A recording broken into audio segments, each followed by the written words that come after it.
2023 में मेनोनाइट विश्व सम्मेलन का हमारा केंद्र एनाबैप्टिस्ट मेनोनाइट परिवार में रिश्तों को मजबूत करने पर था। हम एकता के मार्ग पर चलने के लिए अन्य विश्व मसीह समुदायों और संगठनों के साथ बातचीत में लगे हुए हैं। मार्च में फेथ एंड लाइफ कमीशन ने विभिन्न कलीसियाओं के बीच के संवाद के लिए world communion of reformed churches के प्रतिनिधियों से मुलाकात की। ऐतिहासिक दुश्मनी के बाद आज मेनोनाइट्स और सुधारवादी सुसमाचार की गवाही देने के लिए एक सा लक्ष्य साझा कर रहे हैं। अक्टूबर में सीजर गार्सिया ने क्रिश्चियन वर्ल्ड कम्युनियंस के सचिवों की बैठक में एमडब्ल्यूसी का प्रतिनिधित्व किया। वह इस समूह के अध्यक्ष के रूप में भी कार्य करते हैं। इस बात को सुनते हुए कि परमेश्वर इन प्रत्येक विश्व भर में पाए जाने वाले समूह में किस प्रकार से कार्य कर रहे हैं, हम मसीह कलीसियाओं में पाए जाने वाले आम चुनौती और वर्तमान की विचार धारणाओं की पहचान करते हैं। हम एक दूसरे के साथ और एक दूसरे के लिए प्रार्थना करते हुए मसीह का अनुसरण करने की हमारी इस प्रतिज्ञा को विकसित करते हैं। हम अपने रिश्तों को मजबूत करते हुए अपनी विविधताओं और भिन्नताओं के बीच उस भेंट रूपी एकता के साक्ष्य होते हैं जिसकी आज के समय में सारे विश्व में घट रही अनेक परिस्थितियों में बहुत आवश्यकता है।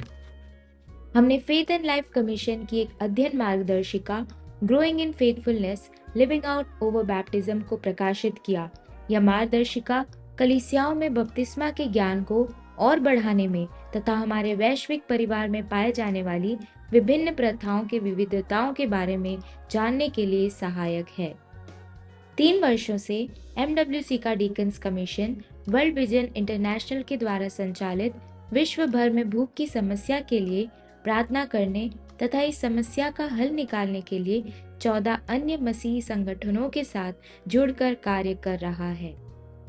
कुछ संवेदनशील जगहों में पाई जाने वाली सदस्य कलीसियाओं में सताव की परिस्थिति, बुर्किना फासो में बढ़ते हुए हिंसा, इजराइल फलस्तीन के बीच में संकट जैसे हालातों के चलते हमने तात्कालीन युद्ध विराम और सरकार को सही और शांतिपूर्वक तरीकों से आगे की योजनाओं को बनाने के लिए हमारी प्रतिक्रिया में हमारी कलीसिया के पासबानों द्वारा पत्र जारी करवाया। हमने एमडब्ल्यूसी और सदस्य कलीसियाओं के बीच के संबंध को तथा विभिन्न सदस्य कलीसियाओं के बीच के संबंधों को विकसित किया। हमारे क्षेत्रीय प्रतिनिधियों ने सदस्य कलीसियाओं में व्यक्तिगत दौरा फिर से शुरू किया। उन्होंने आपकी चुनौतियों और खुशियों को सुना, आपकी बातें सुनी और एमडब्ल्यूसी के माध्यम से आपको वैश्विक मेनोनाइट परिवार के अन्य हिस्सों से जुड़ने में मदद की। हम हर 2 महीने में एक बार ऑनलाइन प्रार्थना के लिए विभिन्न जगहों से एक परिवार के रूप में एकत्रित होते हैं। 69 देशों से इस प्रार्थना के समय में भाग लेने वाले लोगों ने अपनी मन की बातों को एक दूसरे के साथ बांटा तथा एक साथ प्रार्थना में परमेश्वर से विनती की और परमेश्वर की महिमा की। हमने अपनी कुरियर पत्रिका की आवृत्ति को बढ़ाया। अब साल में 4 बार यह पत्रिका प्रकाशित की जाती है। यह पत्रिका हमारे कलीसियाओं के सदस्यों को एनाबैप्टिस्ट की शिक्षाएं और विभिन्न दृष्टिकोणों पर आधारित विचारों से सुसज्जित करती है। हमने आपकी कहानियों को दूसरों के साथ बांटा तथा सोशल मीडिया, हमारी वेबसाइट, हमारे सूचना न्यूज़लेटर में आपके साथ जुड़ते हुए आपसे संबंध बनाए रखा है। हमने आपको वैश्विक परिवार के साथ Anabaptist World Fellowship Sunday, Peace Sunday और याब्स फेलोशिप वीक मनाने के लिए आराधना विधि और अन्य संसाधनों से सुसज्जित किया है।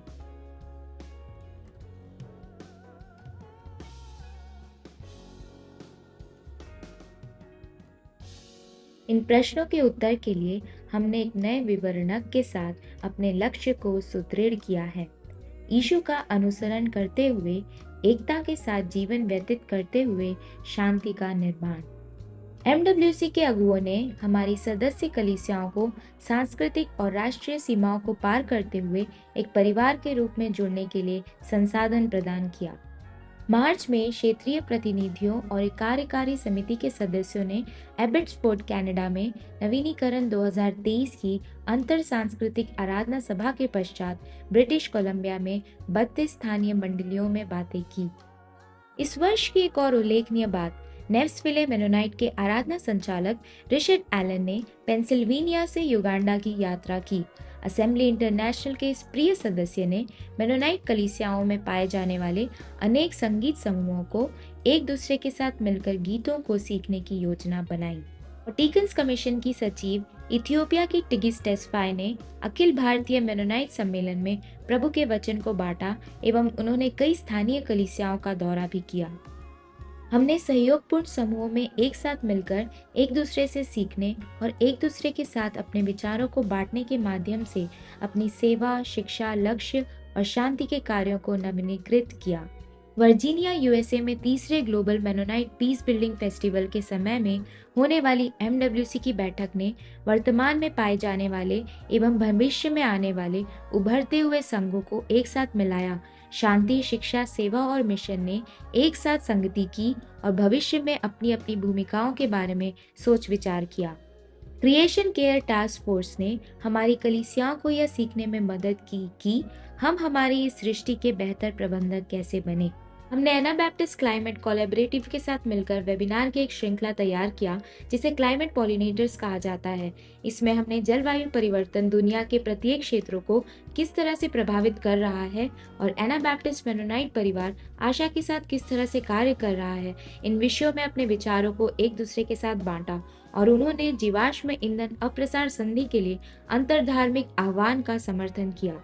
एमडब्ल्यूसी और एनाबैप्टिस्ट मेनोनाइट बाइबल सेमिनरी ने एक अध्ययन फॉर्मिंग लीडर्स टुगेदर को प्रारंभ किया जो कि वैश्विक कलीसिया में एनाबैप्टिस्ट की पहचान बनाने और एक दूसरे से सीखने पर आधारित है। एक परिवार के रूप में हमारे संबंध के कारण हमें प्रोत्साहन और उत्थान मिलता है।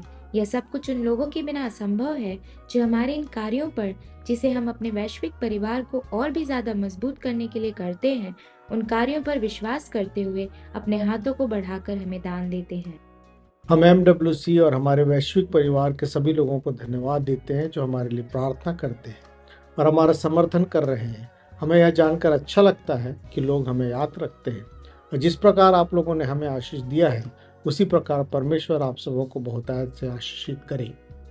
2025 में हम ज्यूरिख, स्विट्जरलैंड में हमारे एनाबैप्टिस्ट परिवार की स्थापना के 500 साल पूरे होने के उत्सव को मनाने की आशा कर रहे हैं और हमारा यह स्मारक और नवीनीकरण का सफर 2028 में इथियोपिया में होने वाले हमारे अगले असेंबली तक जारी है।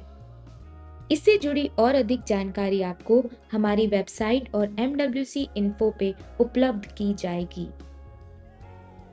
हम एक परिवार हैं, मसीह की एक देह के रूप में एक साथ जोड़े और मजबूत किए गए हैं।